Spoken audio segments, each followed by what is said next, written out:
Welcome to the Seller Roundtable e-commerce coaching and business strategies with Andy Arnott and Amy Wees.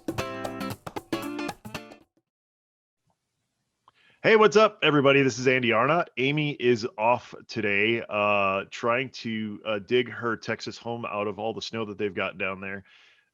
We have a very special guest today. We are on Seller Roundtable number 94. Chris McCabe's here. Chris, thank you so much for being on today. Really appreciate it. Yeah, thanks for having me. Yeah. So, Chris, what we like to start out with is a little background on yourself. I know that you used to work for Amazon, but would love to hear, maybe where you grew up, if you went to school, kind of what got you to where you are today.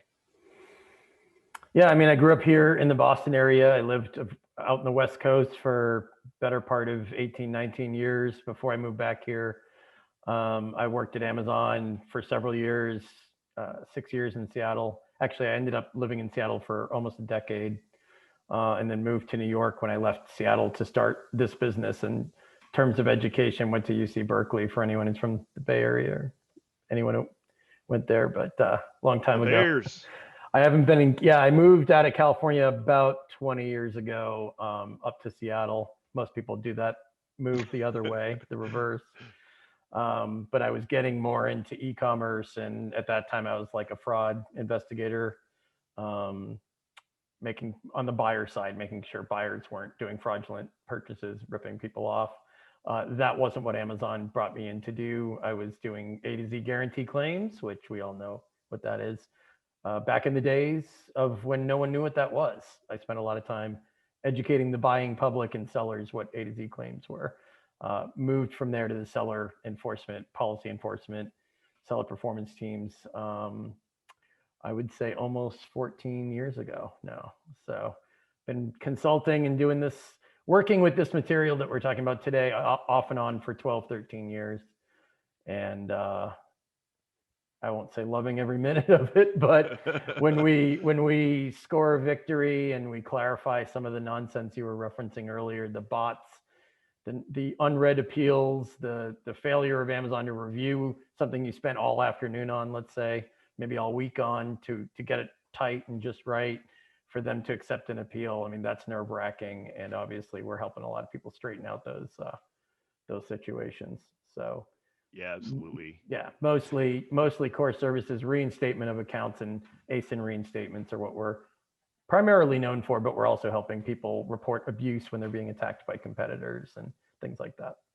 Yeah. And so business must be booming. Business, yeah. I mean, unfortunately or not, business is constant when it comes to bad behavior, but also sloppy behavior on Amazon's side and the lack of organization.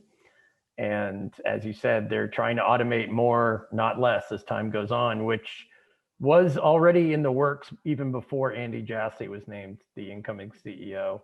But if you have a guy who's running AWS, taking over management of the marketplace, because he's not taking that over per se, he's taking everything over.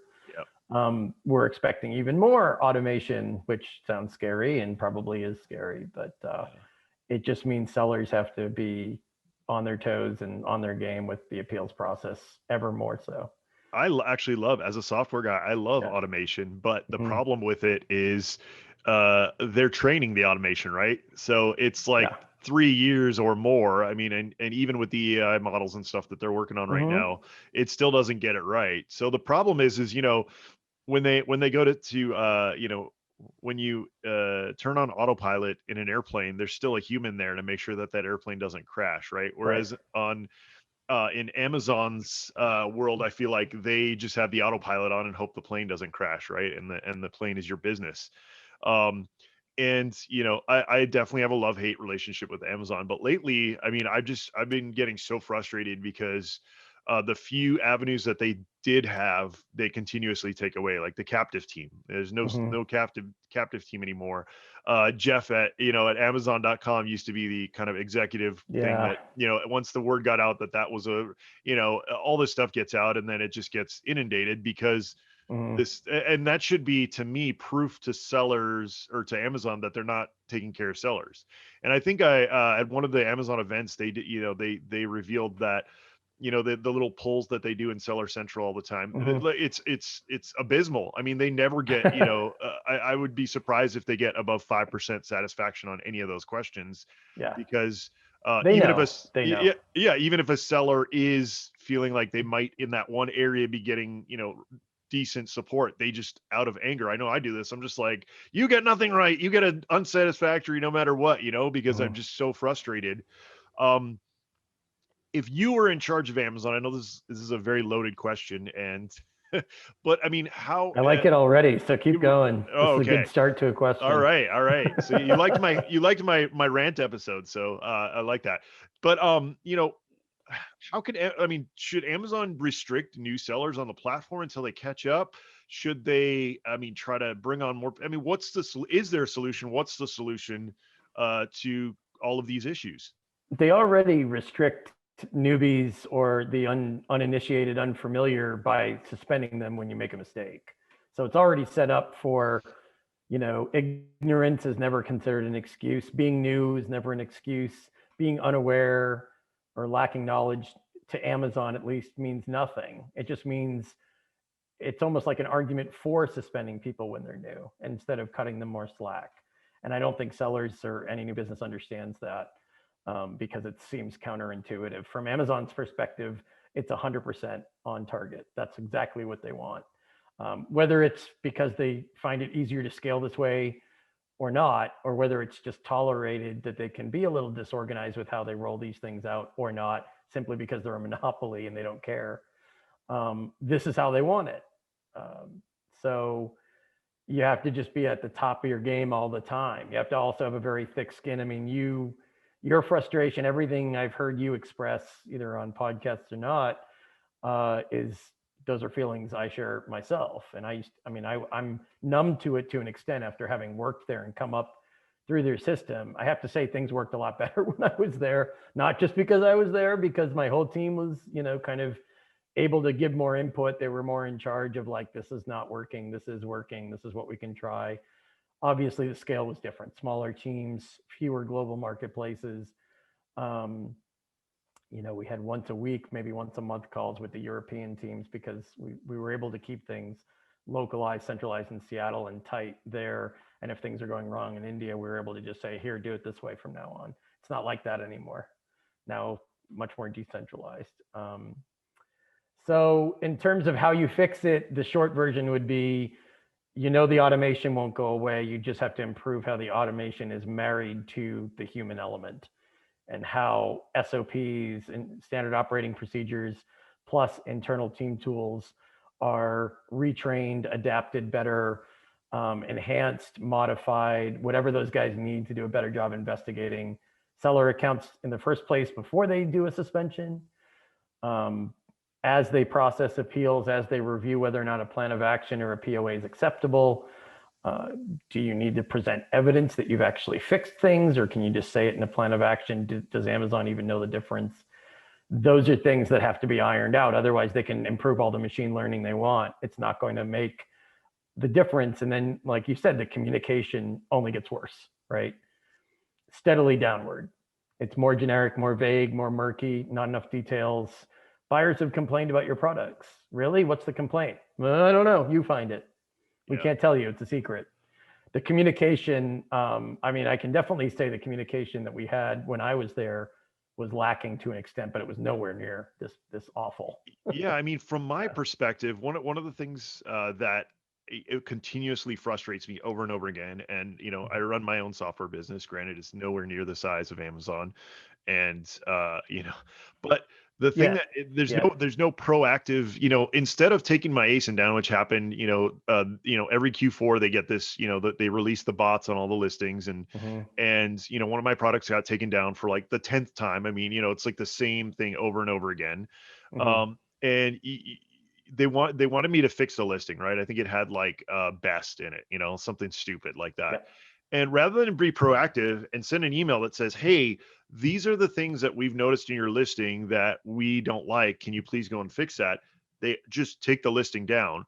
And then I submit appeals, but on the appeal, they lock the listing, so I can't edit the listing to make the Yeah, correction. that's preposterous that they I mean, do that. and I went through back and forth with them for 20 days, and all I would get is a form, you know, the canned response saying, hey, you know, this isn't an acceptable response for this infraction or whatever. And I was just like, the only reason I got through it is because I spent enough on PPC that I've had a PPC account manager for, you know, since like year 1 or 2.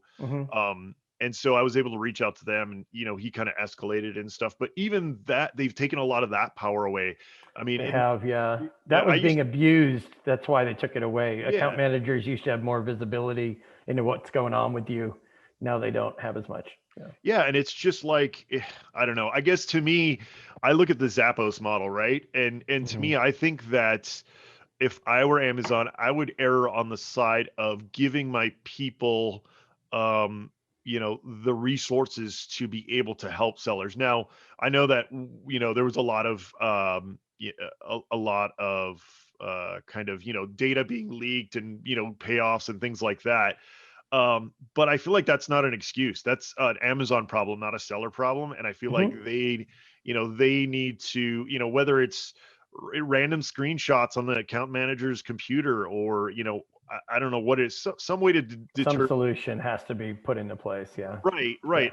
And, you know, start prosecuting these people who are doing this, because it's technically, you know, espionage and corporate espionage, which is illegal. So to me, it's, Which they have. I mean, in fairness, Amazon, it wasn't just the FBI investigating those guys. Amazon was cooperating with that investigation. yeah, for sure. But you know, Amazon should have been proactive, like literally turning, yeah. you know, turning people over, saying, hey, if you steal our data, we are going to report, you know, we're not going to take this, you know, lightly. Yeah. And yeah, so I mean, it's just been, I mean, that's just one, I mean, one of the things I remember early on, before brand registry and things like that, our entire account got hijacked for, Oh you no. know, we had like probably 300 products at the time, and almost every single one was hijacked, you know, from a Chinese seller.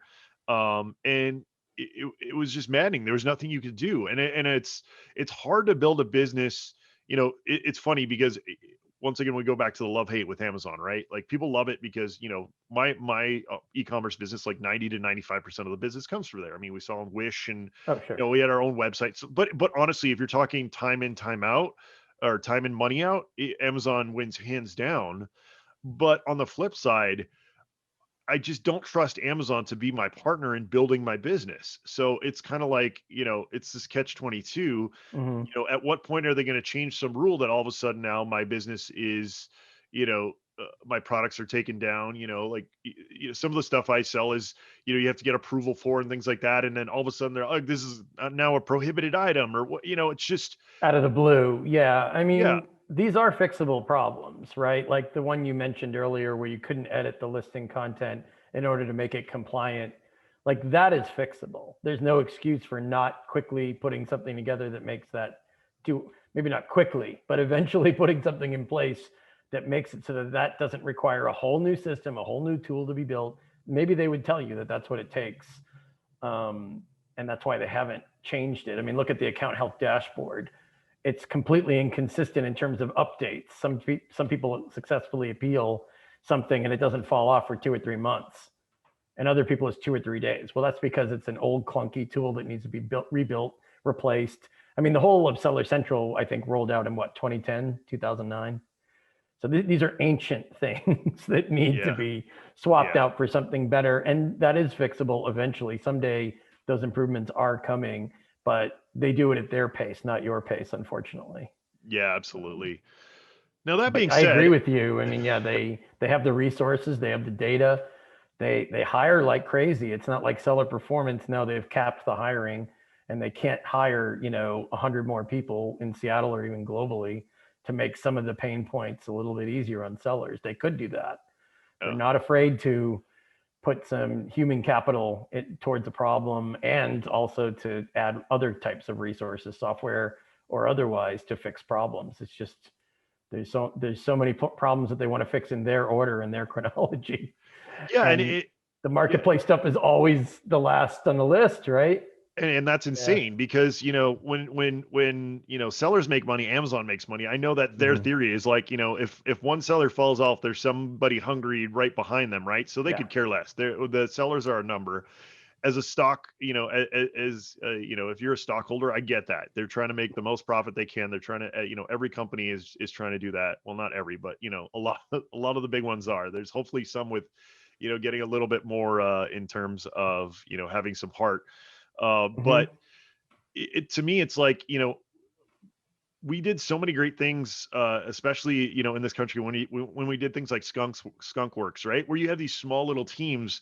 To me, it's like if I were in charge of Amazon, I'm gonna go from the software side since we got onto that. If I was in charge of Amazon, I would have little teams, right? I'd have 5 people on a PPC team, and that sounds like not a lot in terms of development, but honestly, it's plenty. If you get to the point where you're using modern development practices, you're streamlining, you're kind of starting from scratch, building these tools over again, and then filtering off just like they do on the shopper side of things, right?